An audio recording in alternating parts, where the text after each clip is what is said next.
Michael K. Media, once again, bringing you the Springfield History Museum Illumination Project. Today, I'm here with Marissa, Robb.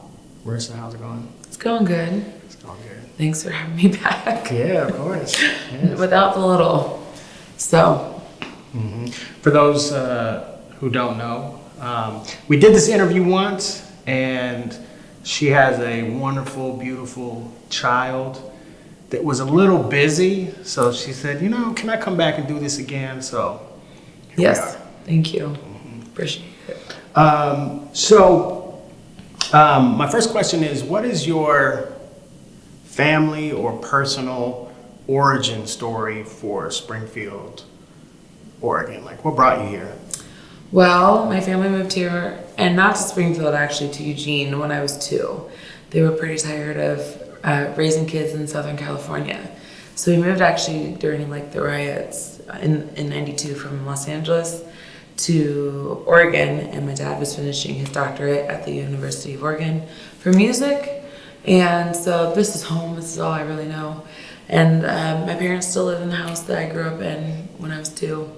So Southwest Hills of Eugene, actually. So not a native Springfield person, but I'm also adopted. So I feel like my experience growing up here as multiracial is quite different than other people's experiences.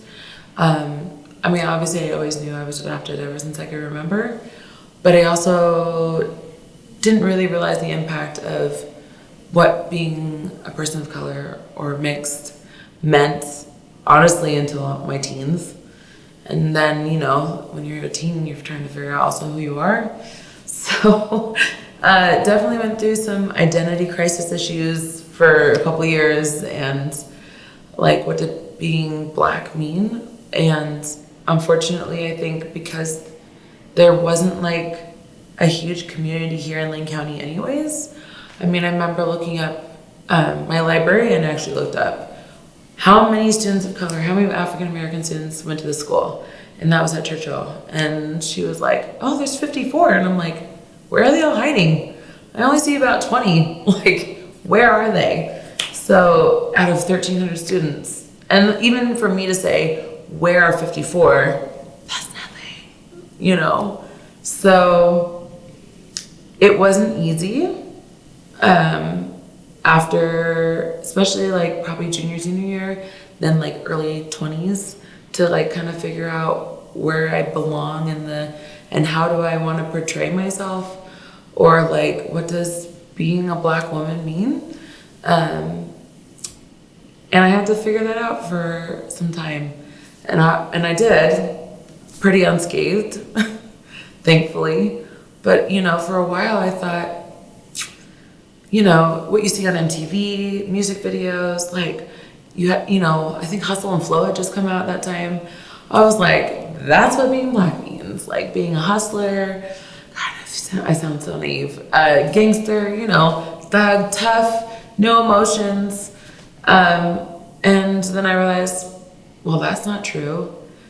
Leah Dunbar, my teacher, she's mixed, There's all these doctors and lawyers out there, and maybe not in Oregon per se, in the general area, but there's such a bigger broad spectrum than just that. So then I really settled into my own, I don't know how much more you want me to keep rolling on about this, but I lived here until I was 26. Then I moved up to Portland for 5 years almost. And I worked from age 21 to 26, an average of 60 to 80 hours a week by choice, did private hospice and geriatric care, threw myself into work, and I traveled a lot. So that was the plus side. I worked all those hours, and then because I did hospice, when someone would pass, I would take some time off and go travel and take a break. So, and that was also what I then appreciated in my 20s about Oregon, because I would go experience all this diversity and culture. But then I come back to Oregon and I'm like, oh, it's so green. It's not a concrete jungle. The traffic is only 15 minutes. So I appreciated that. And that's probably what has kept me here so long. And I didn't move away, was because I got to travel in my 20s. and I had job security here. And then moving to Portland, like that was a little bit difficult restarting because like all my clientele, all the people that referenced me were obviously here in this surrounding area of Springfield, Eugene, Crestwell, Cottage Grove. And then moving to Portland was like, okay, here we go, starting over. And I did. And, I had a family up there. And then we moved back during the pandemic. Didn't think I would come back to Eugene. But, now that I'm here, I'm actually now like a single mom. All my family lives here. I've got 3 older siblings, nieces and nephews, good community. And I'm content. And I feel like Eugene is more diverse. I remember people would come and visit and they'd be like, how many, is it diverse? I'm like, well, I can go like 7 days, 5 days without seeing another Black person, even at the market, unless I go to by campus, because that's where everyone was, because they're all students. And then it was like moving back here in 2020, slowly in 2021, it's like, oh, hello. I see other people, and it's not maybe we're not the majority by any means, but it's I'm not the only person of color in the theater or, that kind of thing. Rewinding a little bit, if I could ask, were you adopted by a family of color? No, my parents are both white. My birth mom was a youth at the church that they did youth group at. And so when she became pregnant, my mom was older. She's 43. My dad was 9 years younger. So she couldn't have any more kids biologically. And so my birth mom was like, I know you've been trying to have kids. Do you want to adopt mine? And so I've always known my birth mom. And that's a whole nother story. She's white. I actually do not know the Black side of my family. I thought I did DNA test, and it wasn't him, but I still consider him kind of a Black father figure. He lives in Chico, and we stay in touch. But DNA-wise, he's the one who taught me how to drive, actually. I didn't learn to drive until I was 20.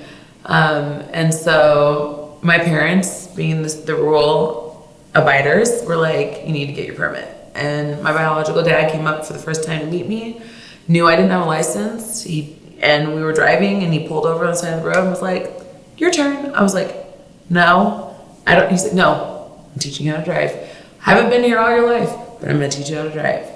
So that's I have a special place for him in my heart, just as someone that I care about, and always kind of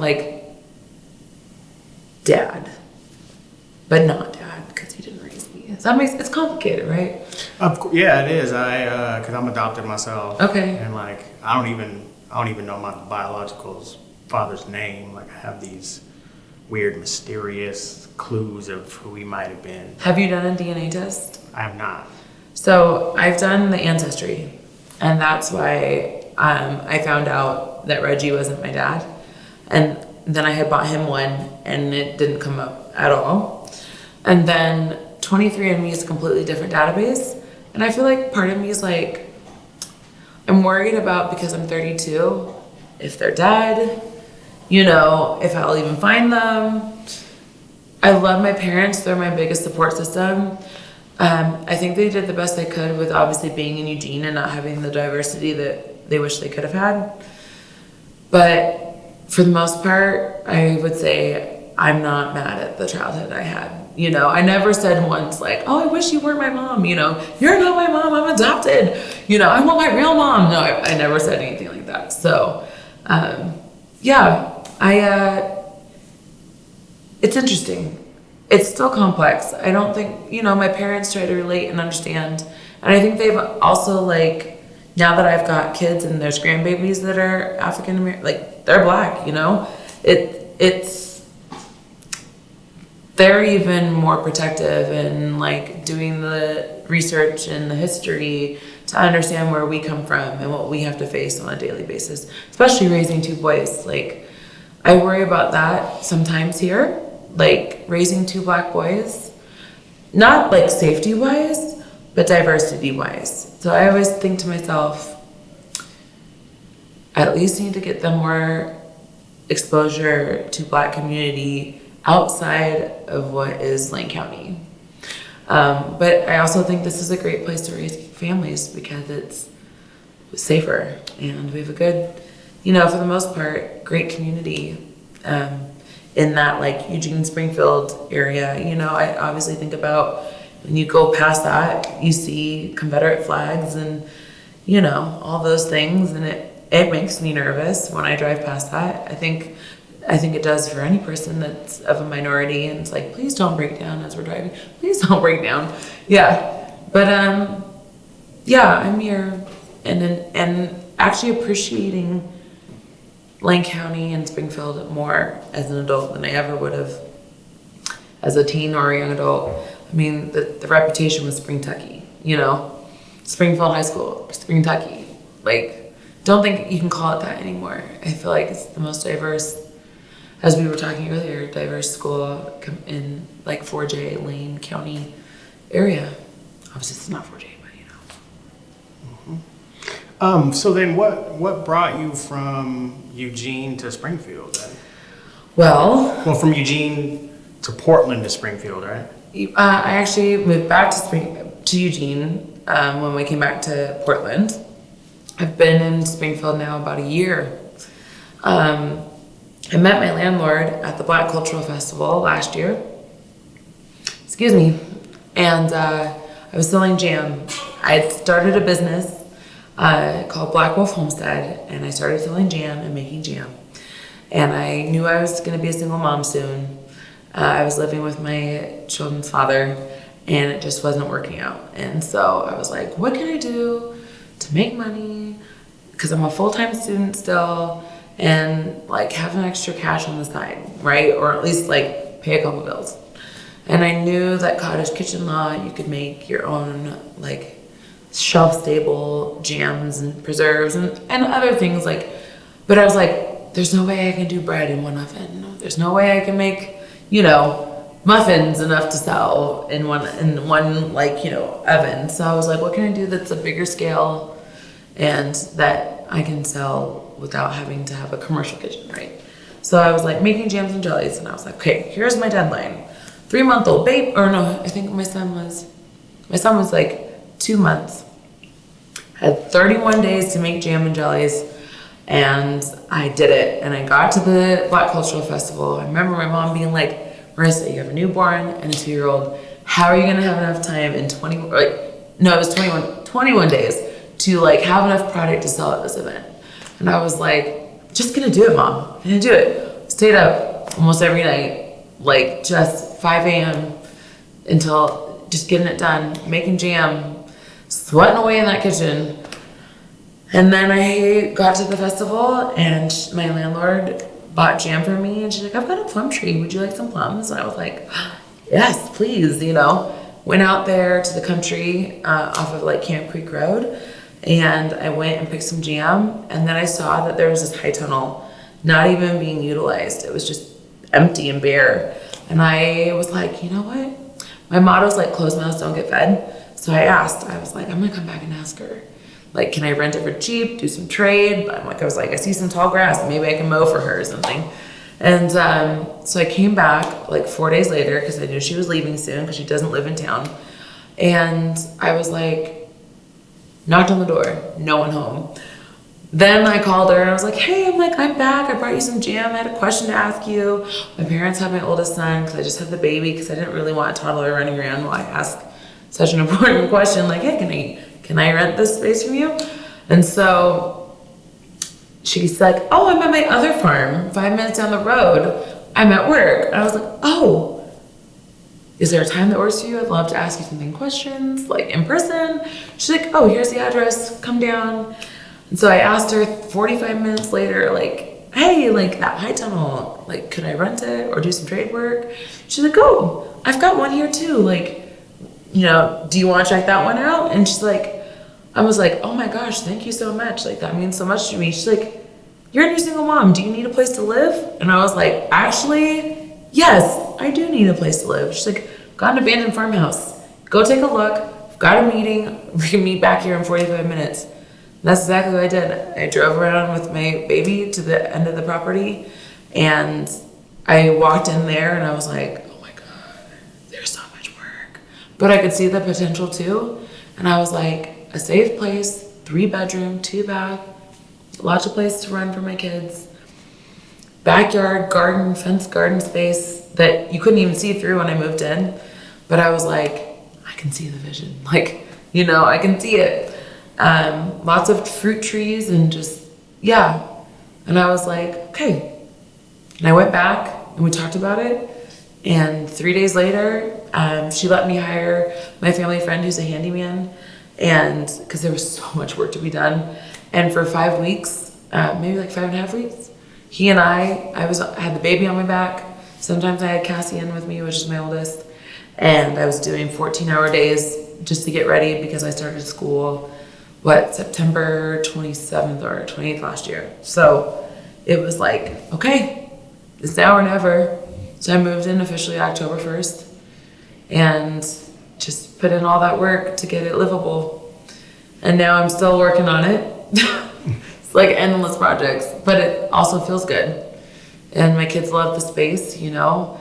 I can walk out and play on the porch or walk down to the river, and I don't have to worry about cars or people. And it's just like, I call it my pocket of peace.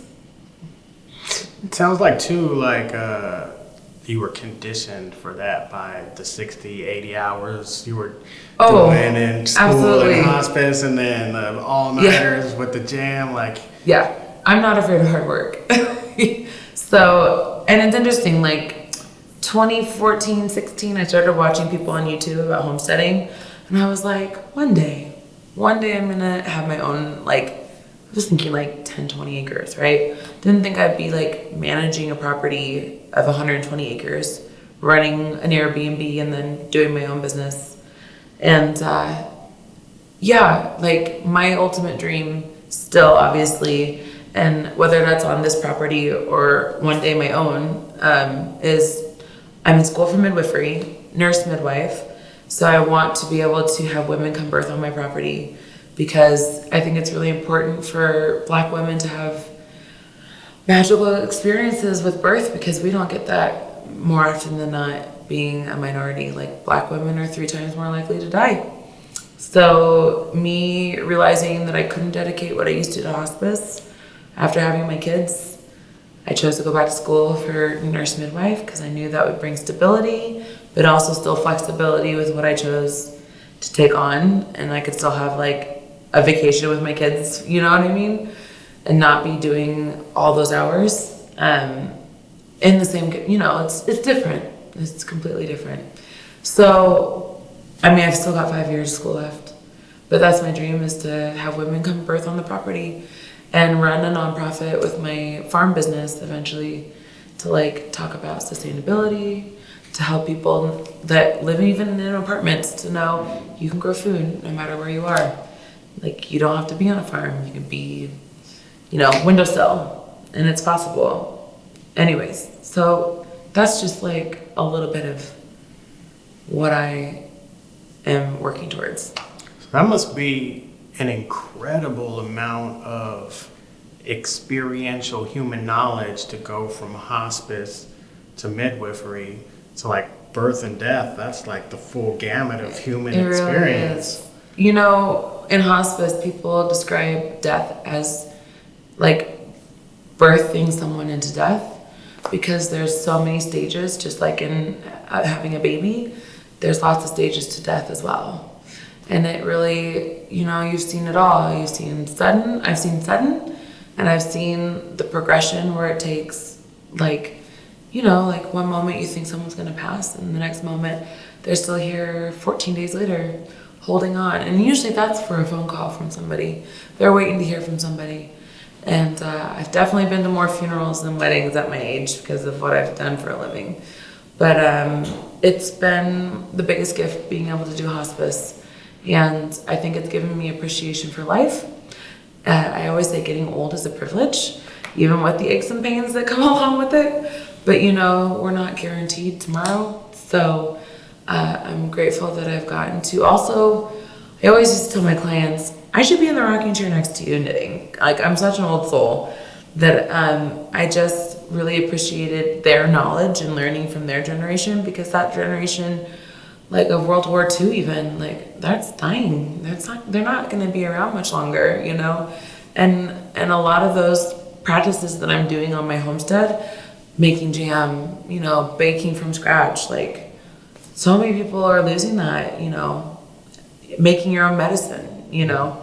I'm really into like medicinals, you know. So medicinal herbs, not the other stuff, but you know.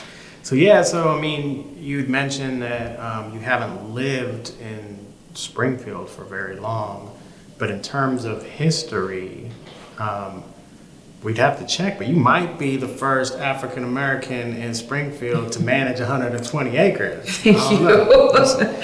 It's a big undertaking, but I feel really grateful to be doing it, and it brings me joy every day. And like watching the sunset out my window, like in the hills, and hearing the cows in the fields, like it's pretty incredible. Mm-hmm. I'm not trading it for anything, that's for certain. Mm-hmm. Yeah. What are some of your most impactful memories in Springfield? Good or bad? Both. Okay. Either or.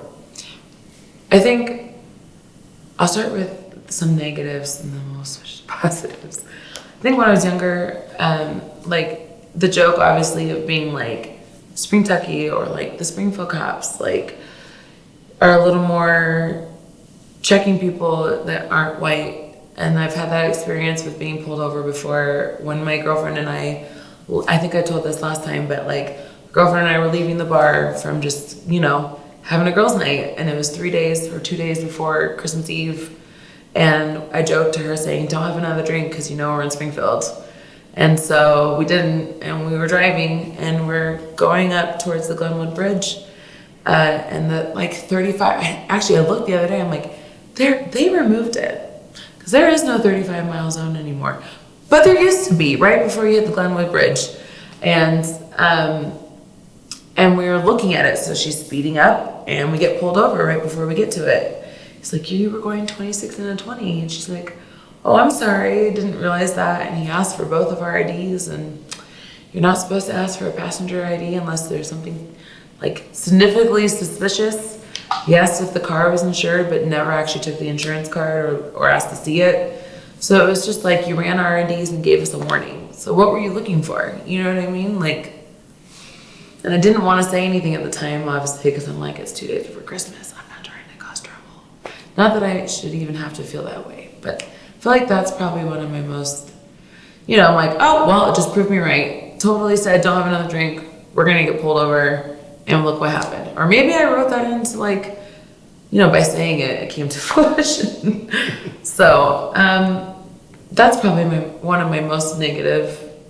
Does it keep you on your toes even to this day? Oh, like I think, I feel like maybe it's not, I don't think it's just me, but like being a black woman, like anytime I see a police officer, I feel like I sit up straighter in my car. And I just try to like, you know, less movement as possible. You know, I still get nervous, even if I'm doing nothing wrong. Like, right. When I'm doing nothing wrong, that's what I'm trying to say. I still get nervous, even if I'm following the rules of the road. What do you think would ease your nerves, or you know, settle you more about that? Like, what would need to happen? I think that like having more conversations with like the Springfield like police department in general, I think that they don't always have the best reputation sometimes.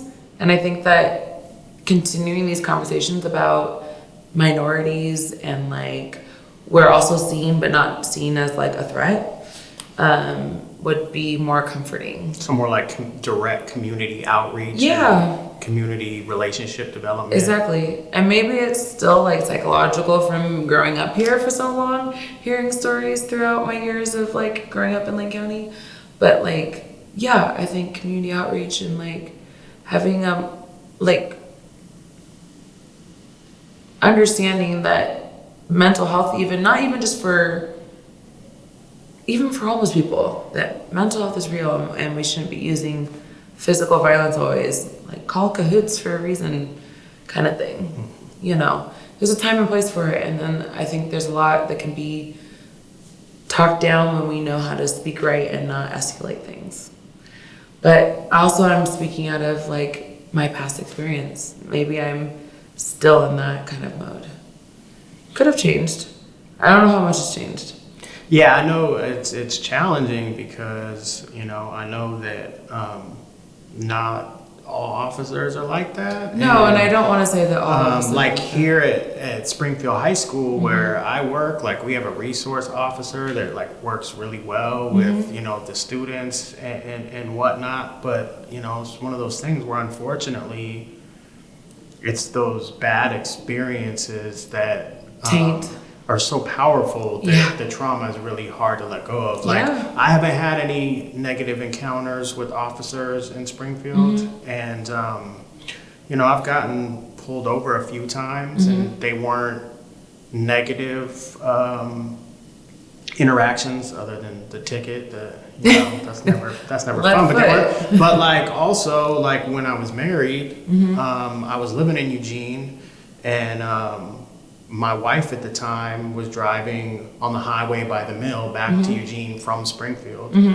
And she came home crying because she said that like an officer like sped up behind her and then like got next to her and kind of like swerved like to run her off the road and then like sped off and was gone. And she came home like crying. So I'm like, it's so hard when you've got those hot heads, but then you've got the good ones that actually make a difference.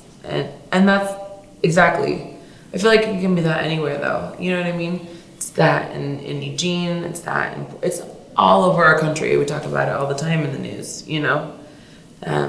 So it's an issue. I think that it starts with training, and obviously we don't dive into whole police brutality or even like, you know, like the conduct of like how we address things like mental illness or other issues, so that we don't come off. But I think there's something skewed in our justice system in the way that police protect, but then you've got the ones that trickle through that taint an entire system. Yeah, it is something that even just talking locally in Springfield, that if they come and they do another illumination project in 10 or 20 years, if we can have that conversation, maybe that interview in 20 years will be a little bit different. What about the positive, impactful memories that you were referring to? I think that Springfield's done a really good job at being more inclusive, in like recognizing people's heritages, like the library putting on in the park for kids and families to come see, which is like, you know, like South African music and dance and like Latinx like culture and dancing and folk, you know, Native American heritage. And I think that my kids have really enjoyed going to those Wednesday events because it's just like gets you thinking about not just us, but other cultures. And I think Springfield's doing a really good job at like making the downtown area better and like more desirable to like venture out with your family, and there's more spaces to go. Like what's that church called that you can go eat at? It's you know what I'm talking about. Public House? Yeah, Public House. So like converting that into a space where it's not far from like the library or like Tap House and, you know, other things like that to like go enjoy being out and about. So I think that they're doing a better job at recognizing people's heritages. I think along that same lines, what would you say some of the biggest opportunities are in Springfield and some of the biggest challenges?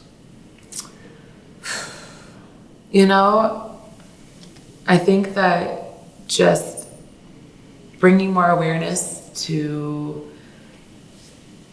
the Black community that is here and like saying, hey, we are here, like support businesses, and not just the Black community, obviously, but right now we're talking about the Black community, but minorities in general too. Like, I think it's important for us to be seen and in a positive way and like supported in so many, like what you're doing as a teacher, you know, or, you know, what other people are bringing to the community. Who's the man? Sorry, mom brain. That we went to his shop that's right off of Main Street. Oh, Brian at OG Studios. Right, like his studio. That's not only a barbershop, but it's like a yoga studio. It's fantastic. I didn't like, know it was there until we went. We had the meeting. Exactly. I worked down the street. And me neither. Exactly. So it's like creating a list in Springfield of like communities and businesses and people that are doing good things for this city, and saying, hey, we're here, like come check us out, yeah, come support, because I think that's where it starts, is like us being seen, because I don't think we are seen in a lot of ways, and we don't know. I mean, I know that I'd never met you and other people in the community even, and I've lived here a long time, you know, my majority of my life. So I think that in this project and things like this, making us, even as a Black community, more aware that we're here and that there's so much diversity in what we're doing. Like everyone has something, a different niche. Sorry, laundry. Everyone has a different niche. So it's like, what is that? I want to know more. And oh my gosh, I think that's amazing that you're doing this, you know? And just really realizing that even as a Black community that we could grow and be more centered and be like, let's do more things together, you know? Because that was going to be my next question, is what would you like to see happen in terms of developing the Black community in Springfield? I would love to see, like I said, I think last time, like Black Cultural Festival, Juneteenth, like things like that. We don't have obviously anything in Springfield like that. And maybe it's just across the bridge, and obviously the two communities come together, but like still like realizing that we're here and bringing people over on this side of the bridge to do something would be great to see, and bringing the Black community together in a way that like we continue to grow, because I feel like transplants are moving here all the time, and I think that's also one of the biggest issues, is that it's so white and that we don't get a chance to like really set roots, because we don't feel like maybe not me, because I've got community, but transplants don't feel community because we don't, like, where have you been? Where are you? You know, where can I go to like feel supported and see people that look like me? Yeah, because then, you know, back to that, the biggest challenges and the biggest opportunities in Springfield, and talking to so many people, it sounds like one of the biggest opportunities is just that there is space here available, and that, you know, the opportunities to rent or to buy a home or property are pretty unique here. Yeah. But then once you do that, there's a sense of how do I actually make this feel like home? And part of that is where's the community? Where do I go? Who do I interface with? Right. And I'm still looking for that in a sense. I feel like sometimes the Black community in itself really stick to each other, like families stick to one another, and they don't really want to go outside of that bubble to like interact with new people either, which I find really strange. And I hope that starts to change, like, in projects like this, like I said, or getting out in the community and like doing more activities and yearly things that aren't just in the summer, like the Black Cultural Festival. Like,